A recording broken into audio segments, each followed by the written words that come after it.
A group of Republican women running for public office from all across the country are there to see the migrant crisis with their own eyes.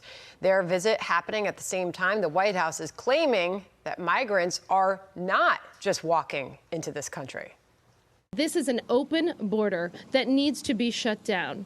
And it is often framed that this open border is somehow more humanitarian, that you somehow care about people more if you have the open border. We have learned today that nothing is further from the truth.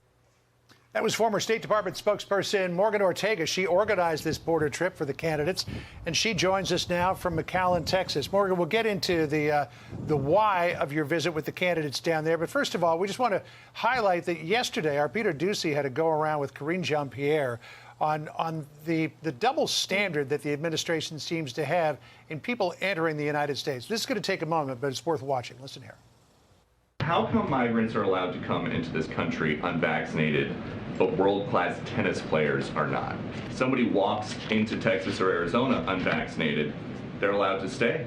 Why? But that's not how it works. Like, we actually, no. I know that that's not what you guys want to happen, but that is what is happening. But that's not, it's not like somebody walks over and that's not how. That's exactly what's happening. Thousands of people are walking in a day.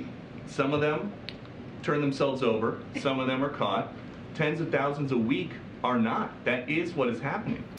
So Karine Jean-Pierre insists that people are not walking across the border. Morgan, that would seem to be sort of along the lines of saying, well, the sky is not blue. Yeah, and in fact, we actually observed people doing that just today. An hour or so ago, about half a dozen migrants. You know, I'll give the press secretary a little bit of credit. They actually had to use a ladder, but in the wall, not that far behind me on a lower part, they were taking ladders and they were scaling the fence. We've had people out here all day. We've had a Fox cameraman out here all day, literally watching people walk across the border. So the press secretary is more than welcome to come join me and the other candidates, and she can see it for herself. Morgan, it's obviously Republican women that are down there visiting the border, seeing firsthand what is happening. Yeah. Why do you fathom that we're not seeing more Democrats? Where is Alexandria Ocasio-Cortez?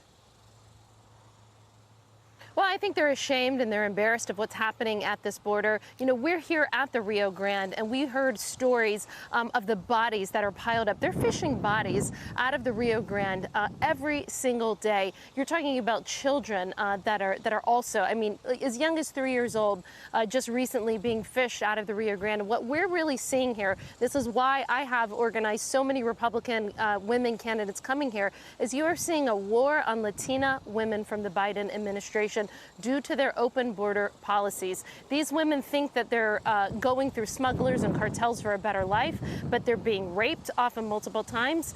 They're being human trafficked. Some of them die and are sold for body parts. We learned about something called a rape tree today.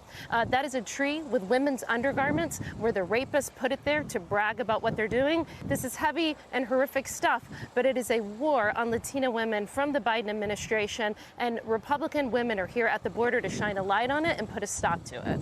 So how big an issue do you expect that this is going to be in the midterm elections? I mean, it's predominantly a local issue there in Texas, New Mexico, Arizona, and California, though it has more recently become a national issue because of people being sent across the country because of the fentanyl problem, because of people being bused to Washington and New York City, and we're hearing from the mayors of those two cities. But one of the women that you've got with you was Mayra Flores, who managed to do the incredible feat, complete the incredible feat of overturning a district that had been held by the Democrats for about a century. So how do you think this is going to play out?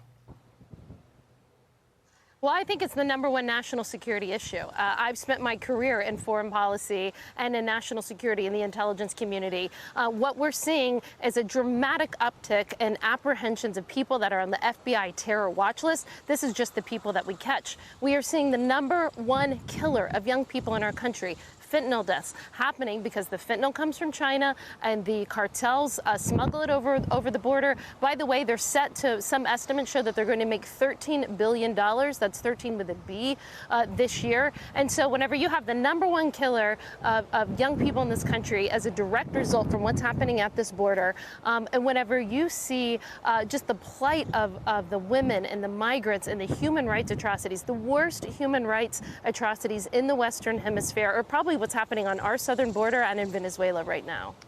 A huge story, and you continue to cover it, and you continue to show up. Morgan, you wear a baseball cap well. Thank you, my friend. Thanks so much.